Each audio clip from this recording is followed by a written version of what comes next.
जय हिंद साथियों, नमस्कार। स्वागत है आप सभी का आपके अपने YouTube channel Mukesh Mahendra education पर। सभी आ जाओ, देखिए फटाफट सभी को राधे राधे, जय श्री कृष्णा। दोस्तों आज हम बात करने वाले हैं आपके सामने, देखिएगा ज्योग्राफी का चैप्टर नंबर अपना सामने रहने वाला है 7 चैप्टर, जिसका नाम है तृतीय और चतुर्थ क्रियाकलाप। ठीक है, और इससे पहले हम जो है प्रमुख आपको पता है 6 चैप्टर देख चुके हैं, जिसमें हमने 5वां जो चैप्टर देखा था वो देखा था प्राथमिक क्रियाकलाप, और दूसरा जो छठा चैप्टर था अपना कौन सा, द्वितीय क्रियाकलाप। ठीक है, और ये अपना 7वां चैप्टर तृतीय और चतुर्थ क्रियाकलाप। तो प्यारे मित्रों, ये सिर्फ वीडियो जो है ना, अब यहाँ पर ये समझा रहा हूँ, यहाँ पर देखें, इसको नोट ना करें। बाकी नोट करने के लिए वैसे नोट्स पढ़ लीजिएगा, डायरेक्ट आपको नोट्स उपलब्ध करवा रहा हूँ मैं।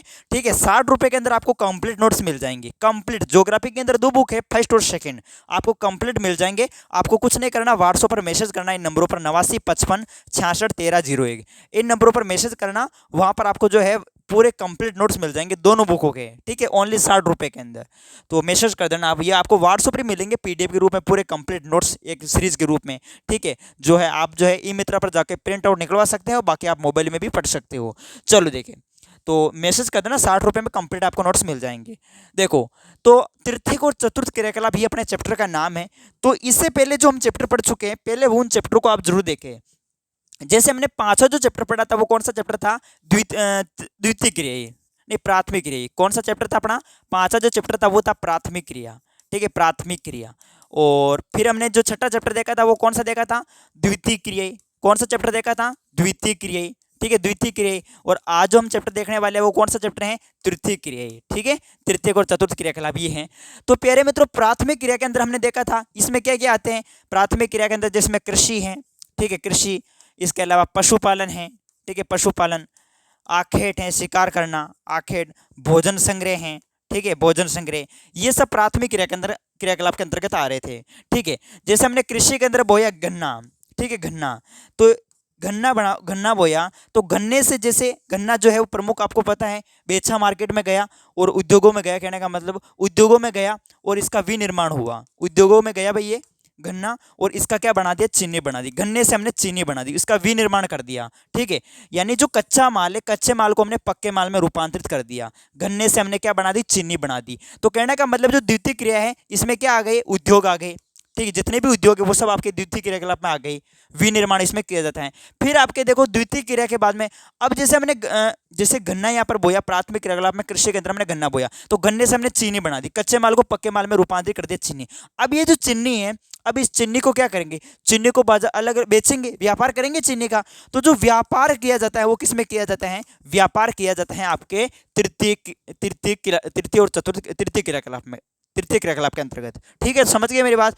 तो कहने का मतलब ये है कि आपको डायरेक्ट यहाँ से प्रश्न पूछेगा कि निम्न में से कौन सी क्रिया जो है प्राथमिक क्रियाकलाप के अंतर्गत नहीं आती है, कौन सी क्रिया द्वितीय क्रियाकलाप के अंतर्गत नहीं आती है। तो कुल मिला के याद रखें, प्राथमिक क्रिया कृषि है, पशुपालन है, द्वितीय क्रिया में उद्योग हो गए, और तृतीय क्रिया में प्रमुख जैसे आपके सामने ये दे रखे, जैसे देखो व्यापार, परिवहन, संचार, और ये सभी जो सेवाएं उपलब्ध होती है वो किसमें होती है, आपके तृतीय क्रियाकलाप के अंतर्गत। तो ये आपको याद करना है, बस ये थोड़ा समझना है, और बाकी हम इस चैप्टर को पूरे को आसानी से है समझने वाले हैं।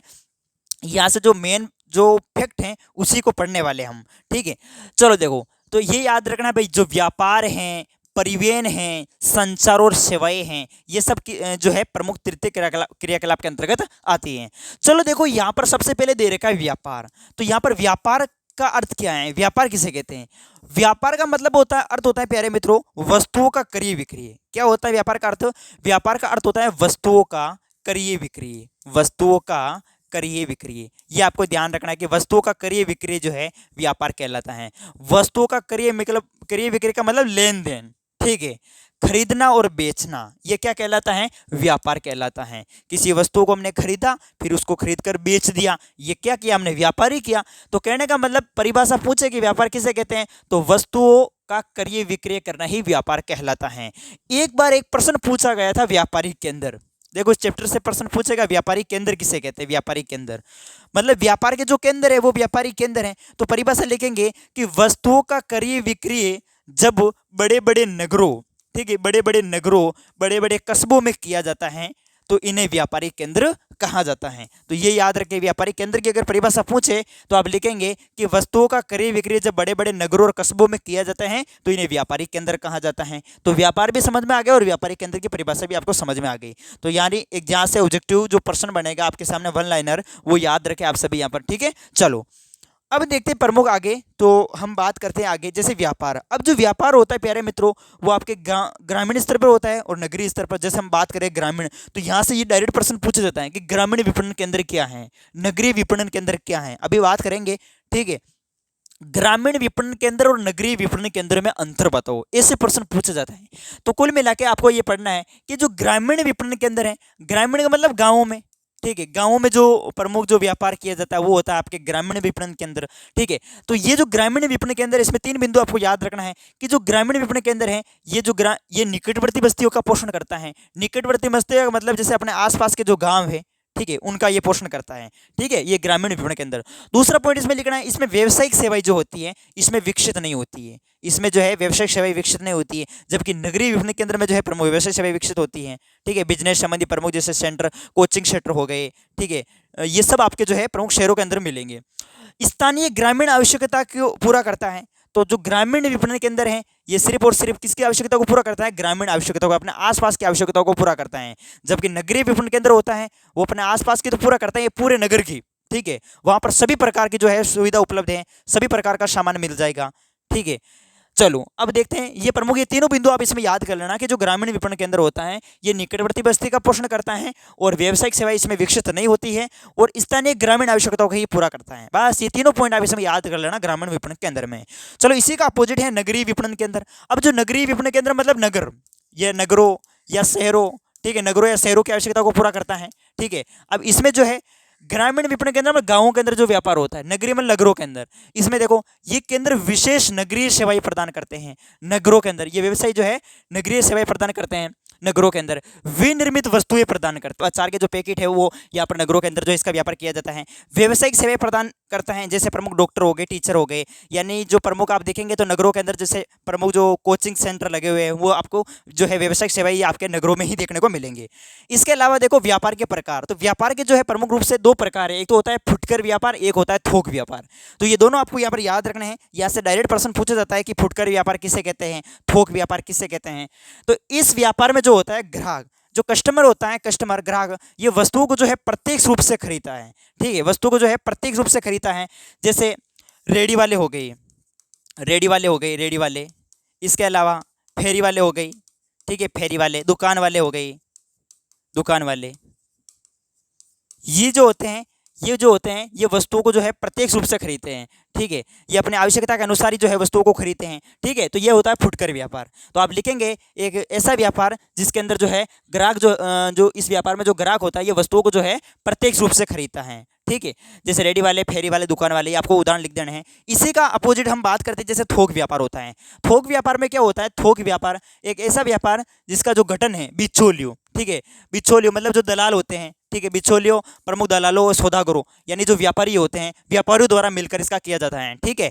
तो थोक व्यापार का जो निर्माण है वो किसके द्वारा, इसका जो गठन है वो किसके द्वारा किया जाता है, बिचौलियों और सौदागरों द्वारा मिलकर इसका गठन किया जाता है, ठीक है। ये लोग जो है विनिर्माताओं से सीधा बड़े पैमाने पर माल खरीदते हैं, ठीक है, जहां पर वस्तुओं का निर्माण हो रहा है, ठीक है, जिस कंपनी जो बना रहे हैं, जो कंपनी जहां पर वस्तुओं का निर्माण हो रहा है, तो वहां से जो है यानी वस्तुओं को यानी एक साथ बड़े पैमाने पर जो है वस्तुओं को खरीद लेंगे, माल खरीद लेंगे, ये है थोक व्यापार। और फुटकर व्यापारों को बेच देते हैं। जैसे मान लो आपके सामने जैसे कच्चा माल है, ठीक है, कच्चा माल, अब जो कच्चा माल है, कच्चा माल, ये जो कच्चा माल है, इस कच्चे माल जो है ये पक्के माल में रूपांतरित होगा, बड़े बड़े उद्योगों में जाएगा, उद्योगों में, तो वहाँ से जो है यहाँ से जो है प्रमुख ये जो थोक व्यापार वाले होते हैं ये एक साथ जो है बड़े पैमाने पर माल खरीद लेते हैं, थोक व्यापार वाले। जबकि ये थोक व्यापार वाले खरीद कर किसको बेच देते हैं, ये बेच देते हैं फुटकर व्यापार को, ठीक है, फुटकर व्यापार वाले लोगों को, उनको बेच देते हैं। तो यही कहने का मतलब ये है कि ये लोग विनिर्माताओं से सीधा बड़े पैमाने पर माल खरीदते हैं और फुटकर व्यापार वालों को बेच देते हैं। कभी ये जो है ये जो थोक व्यापार वाले हैं फुटकर व्यापार वालों को उधार भी दे देते हैं, हैं। तो बस ये लिखना है थोक व्यापार और फुटकर व्यापार। थोक व्यापार, इसका गठन जो है बिचौलियों, बड़े बड़े दलालों और सौदागरों यानी व्यापारी द्वारा मिलकर किया जाता है। ये लोग विनिर्माताओं से सीधा बड़े पैमाने पर माल खरीदते हैं और खुद फुटकर व्यापार वाले को बेच देते हैं। बस ये पॉइंट आपको याद रखना है, दोनों इंपॉर्टेंट है, एक तो फुटकर व्यापार, एक थोक व्यापार। चलो देखो आगे को तृतीय क्रियाकलाप। अब हम जो पढ़ रहे तृतीय क्रियाकलाप के अंतर्गत हम यही पढ़ने वाले थे तृतीय क्रियाकलाप में, जैसे प्रमुख व्यापार है वाणिज्य। अभी हमने जैसे थोक व्यापार के बारे में जाना, फुटकर व्यापार के बारे में जाना, ठीक है। अब ये हो गया परिवहन के अंदर, जैसे परिवहन में हम पढ़ने वाले हैं, इसमें रेल जाल तंत्र आ जाएगा, सड़क जाल तंत्र है, ठीक है, जल है, वायु है, और इनको भी अलग अलग भागों में डिवाइड किया गया है। तो ये आप देख सकते हैं सेवा सेक्टर के अंतर्गत अलग अलग, जैसे आप देख सकते हैं सबसे पहले इसमें तृतीय क्रियाकलाप है, चतुर्थ क्रियाकलाप है, पंचम क्रियाकलाप यहाँ पर दे रखा है। चलो देखते हैं आगे। तो पर्यटन क्या होता है? पर्यटन, पर्यटन किसे कहते हैं? तो पर्यटन में क्या होता है? पर्यटन एक यात्रा है। पर्यटन क्या है? पर्यटन एक यात्रा है जो व्यापार की बजाय आनंद तथा घूमने फिरने के लिए करी जाती है, ठीक है। पर्यटन क्या है? यात्रा है जिसमें लोग जो है प्रमुख छुट्टियों पर जो है घूमने के लिए जाते हैं, ठीक है। जो प्रमुख महत्वपूर्ण जो स्थान होते हैं जो, ठीक है, प्रसिद्ध हैं, तो वहाँ पर लोग घूमने के लिए जाते हैं। अब जैसे पर्यटन को प्रभावित करने वाले कारक, एग्जाम में पूछा जाएगा कि पर्यटन को प्रभावित करने वाले कारक कौन कौन से हैं। तो पर्यटन को प्रभावित करने वाले प्रमुख कारक है जैसे मांग, ठीक है। अब लोगों की मांग रहती है, छुट्टियां आती हैं तो लोग जो है निकल जाते हैं घरों को छोड़ के घूमने के लिए। तो मांग जो है, मांग ये एक महत्वपूर्ण कारक है पर्यटन को प्रभावित करने वाला, ठीक है। तो मांग, आजकल छुट्टियों के लिए मांग तेजी से बढ़ी है, जैसे छुट्टियां पड़ती हैं और लोग घर से निकल जाते हैं, ठीक है। और जीवन में सुधार तथा फुर्सत के समय लोग आराम के लिए छुट्टियों में घूमने जाते हैं। तो कहने का मतलब यहाँ पर जो मांग है, मांग ये पर्यटन को प्रभावित करने वाला एक महत्वपूर्ण कारक है। उसी प्रकार है परिवहन। परिवहन जो है, परिवहन सुविधाओं में सुधार के साथ पर्यटन की शुरुआत हुई है, ठीक है। परिवहन सुविधाओं में सुधार के साथ पर्यटन जो है पर्यटन की शुरुआत हुई है। बेहतर सड़कों पर कार द्वारा यात्रा आसान होती है। तो कहने का मतलब ये है, अगर देखो यहाँ पर कार हो गई, बस हो गई, ठीक है, तो इनके जरिए ही जो है, परिवहनों के जरिए ही लोग आराम से जो है वो यात्रा कर रहे हैं, घूमने फिरने के लिए जा रहे हैं। अगर परिवहन नहीं है तो लोग कहाँ जाएंगे? पैदल कोई जा सकता है क्या? नहीं। तो परिवहन भी एक तरीके से हम कह सकते हैं ये भी पर्यटन को प्रभावित करता है। उसी प्रकार तीसरा देखिएगा, प्रमुख आपके सामने जो प्रमुख महत्वपूर्ण कारक है वो है जलवायु। जलवायु, जलवायु। अब जलवायु, ठंडे क्षेत्रों में रहने वाले लोग धूपदार गर्म मौसम में घूमना पसंद करते हैं, ठीक है। जहाँ ठंड ज़्यादा पड़ती है, जहाँ सर्दी ज़्यादा पड़ती है, तो वहाँ से लोग जो है गर्म स्थानों पर जाना पसंद करेंगे। और जहाँ गर्मी तेज पड़ती है तो वहाँ से जो गर्मी पड़ती है वे लोग जो है वो ठंडे स्थानों पर जाना पसंद करेंगे, ठीक है। तो यानी एक तरीके से जलवायु भी जो है ये भी पर्यटन को प्रभावित करता है। तो ठंडे क्षेत्रों में रहने वाले लोग धूपदार गर्म मौसम में घूमना पसंद करते हैं, और गर्म क्षेत्रों में रहने वाले लोग जो है प्रमुख हिल स्टेशन हो गए वहाँ जाना पसंद करते हैं। चलो आगे देखते हैं अगला प्रश्न। आगे जो है भू उद्देश्य। भू उद्देश्य मतलब भूमि। अधिकतर लोग उन क्षेत्रों में छुट्टियां बिताना पसंद करते हैं जहां की भू आकृति सुंदर होती है, भूमि की आकृति सुंदर होती है, ठीक है। वहां पर जैसे बड़े पर्वत हो गए, ठीक है, प्रमुख झीलें हो गई, समुद्र हैं बड़े बड़े, ठीक है। तो वहाँ पर लोग जो है भूमि की आकृति वहाँ पर अच्छी है, यहाँ पर जो है प्रमुख ये इस तरीके से पर्वत, झीलें, समुद्र मौजूद हैं, तो वहाँ पर भी लोग घूमने फिरने के लिए जाते हैं। इतिहास एवं कला, हाँ, तो ये भी एक महत्वपूर्ण जो पर्यटन को प्रभावित करता है। इतिहास एवं कला मतलब किसी क्षेत्र की इतिहास तथा कला आकर्षित करती है, जिससे लोग जो है प्राचीन नगरों, किलों, महलों में घूमने के लिए जाते हैं। प्रमुख स्मारक हो गए, ठीक है, किलों के अंदर, तो ये भी एक जो है पर्यटन को प्रभावित करता है। तो कुल मिला के मेन पॉइंट आप याद करें, जैसे मांग हो गया, परिवहन हो गया, ठीक है, भू उद्देश्य हो गया, इसके अलावा जलवायु है, ठीक है, इतिहास एवं कला है। ये पॉइंट याद कर लो, फिर अपने मन से भी आप इसमें लिख सकते हो। चलो तो इस प्रकार से ये ध्यान रखना, पर्यटन हो गया। पर्यटन का मतलब घूमने फिरने के लिए जाना। जो आगे जो प्रमुख पॉइंट आता है हमारे, वो आता है परिवहन को प्रभावित करने वाले कारक। तो परिवहन को प्रभावित करने वाला कारक, ये भी एग्जाम में प्रश्न पूछा जाता है। परिवहन क्या होता है? परिवहन में देखो प्यारे मित्रों, परिवहन में क्या होता है? परिवहन में जैसे व्यक्ति यात्रियों को एक स्थान से दूसरे स्थान पर जो है वो पहुंचाया जाता है, ये परिवहन होता है। तो परिवहन में जैसे प्रभावित क्या, संचार है, दूरसंचार है, सेवाएं, ये परिवहन को प्रभावित करने वाले प्रमुख कारक हैं। जिसमें सबसे पहले है आपके सामने संचार। क्या है? संचार। अब संचार जो है दो या दो से अधिक व्यक्तियों के बीच विचारों का एवं भावों का आदान प्रदान जो है वो क्या कहलाता है? संचार कहलाता है। संचार के साधन कौन कौन से हैं, ये प्रश्न पूछा गया है। तो प्रमुख याद रखें आप सभी, समाचार पत्र हो गए, टीवी हो गए, इंटरनेट है, मोबाइल फोन है, ये सब संचार के साधन हैं, ठीक है। तो संचार भी एक तरीके से जो है परिवहन को प्रभावित करता है। विश्व संचार में जो है क्रांति ला दी है। संचार के साधन समाचार पत्र, टीवी, इंटरनेट और आपके मोबाइल फोन, ये याद रखें। दूसरा है दूरसंचार। दूरसंचार की बात करें, दूरसंचार का प्रयोग प्रमुख जैसे विद्युतीय प्रौद्योगिकी के विकास से जुड़ा है, ठीक है, प्रमुख टेक्नोलॉजी से जुड़ा है। संदेशों के भेजे जाने की गति के कारण इसने संचार में जो है वो क्रांति ला दी है। तो ये दूरसंचार भी एक तरीके से जो है परिवहन को प्रभावित करता है। नेक्स्ट जैसे प्रमुख आपके सामने ये देखो, फुटकर व्यापार में वृहद स्तर पर सबसे पहले नवाचार लाने वाला उपभोक्ता सहकारी समुदाय थे। चलो ये कुछ पॉइंट है, वैसे इतना इंपॉर्टेंट नहीं है, ठीक है। और बाकी आप जिस पढ़ना चाहो तो पढ़ सकते हो। जल तंत्र और जाल तंत्र और पहुंच।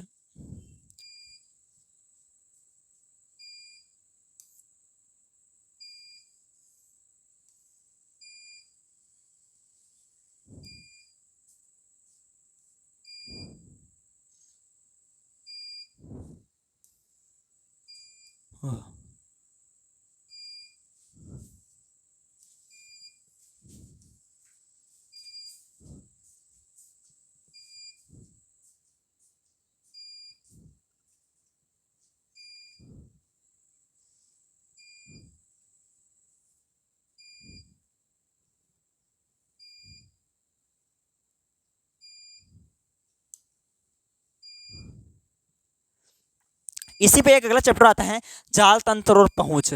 प्रमुख जाल तंत्र और पहुंच, देखो ये पॉइंट है मेन।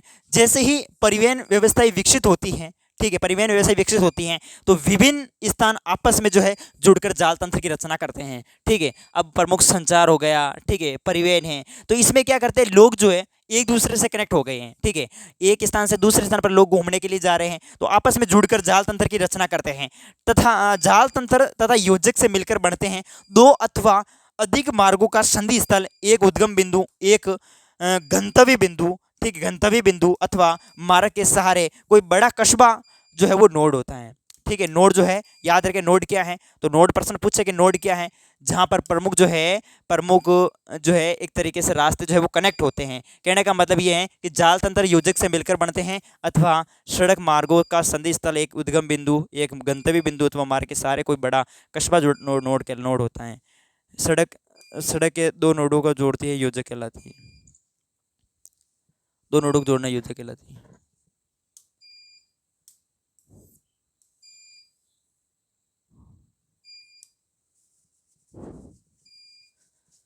दूरसंचार के बाद आ गए सेवाई।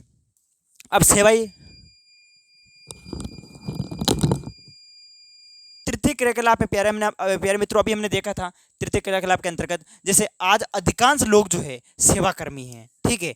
सेवाएं सभी समाजों में उपलब्ध होती हैं, लेकिन यहाँ पर ज़्यादातर आप देखने को मिलेंगे तो यूएसए यानी अमेरिका के अंदर, अमेरिका में लगभग 75%, 75% जो है 75% अधिकर्मी जो है वो सेवाओं में संलग्न है, ठीक है, व्यापार करते हैं।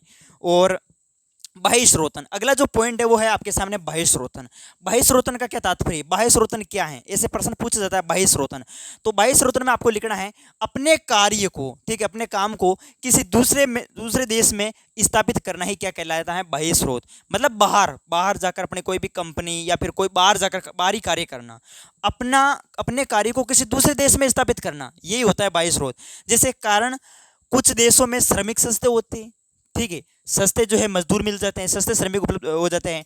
इंटरनेट के द्वारा कोई भी कार्य कंपनी दूसरे देश में आसानी से जो है वो करवा सकती है, ठीक है, तो ये लिख सकते हैं। इसके अलावा एक प्रश्न बनता है यहाँ पर चिकित्सा पर्यटन। चिकित्सा पर्यटन किसे कहते हैं, जब कोई व्यक्ति चिकित्सा या इलाज के लिए, ठीक है, किसी दूसरे देश में जाता है तब उसे क्या कहते हैं, चिकित्सा पर्यटन कहा जाता है। अपने इलाज के लिए जो है वो दूसरे देश में जाना क्या कहलाता है, चिकित्सा पर्यटन। तो ये प्रश्न भी आपके यहाँ छोटा सा बनता है। और आगे बात करें तो जैसे चतुर्थ व्यवसाय, अब चतुर्थ व्यवसाय में देखो, चतुर्थ व्यवसाय में सूचना आधारित, ठीक है, सूचना से संबंधित जो है वो सभी आप सूचना आधारित की जाती है चतुर्थ व्यवसाय में, तथा अनुसंधान विकास आदि सेवाएं जो इसमें होती है, किसमें होती है, चतुर्थ व्यवसाय में। तो ये ध्यान रखना आप सभी, सूचना आधारित जो सेवाएं होती है वो किसमें होती है, चतुर्थ व्यवसाय में होती है। और पंचम व्यवसाय की बात करें, वह सेवाएं जो नवीन व वर्तमान विचार की रचना व उनके पुनर्गठन की व्याख्या, आंकड़ों की संख्या एवं नई प्रौद्योगिकी के मूल्यांकन पर केंद्रित होती है, ऐसी सेवाओं को क्या कहते हैं, पंचम व्यवसाय कहते हैं। इसमें जो होता है प्यारे मित्रों, इसमें जो लोग होते हैं यानी उन तेज दिमाग वाले होते हैं, ठीक है, उनका जो है तेज दिमाग वाले होते हैं पंचम व्यवसाय के अंदर शामिल। जैसे बात करो, जैसे परामर्शदाता हो गए, ठीक है, परामर्शदाता, इसके अलावा प्रमुख विशेषज्ञ हो गए, विशेषज्ञ, ये इसमें होते हैं पंचम व्यवसाय में, ठीक है। तो बस ये आपको याद रखना है। और एक इसी में जो प्रमुख पॉइंट पूछा जाता है वो है अंकीय विभाजन, ठीक है, अंकीय विभाजन। एक प्रश्न पूछा जाता है अंकीय विभाजन क्या है, इसी चैप्टर का है अंकीय विभाजन। यानी कोई देश कितने जल्दी से जल्दी अपने नागरिकों को सूचना तथा संचार के लाभ उपलब्ध करवाता है, वो होता है अंकीय विभाजन। ठीक है, और विकसित देश जो है वो इस दिशा में आगे बढ़ गए हैं और विकासशील देश अभी भी पीछे हैं। तो अंकीय विभाजन एक पॉइंट यहाँ से बनता है इस चैप्टर से, ये याद रखें, और ये चैप्टर अपना फिनिश होता है। चलो फिर मिलते हैं आपको नेक्स्ट वीडियो में। ठीक है, वीडियो अच्छा लगे तो लाइक करें, चैनल पे नहीं तो सब्सक्राइब करें। ओके, जय हिंद, जय भारत।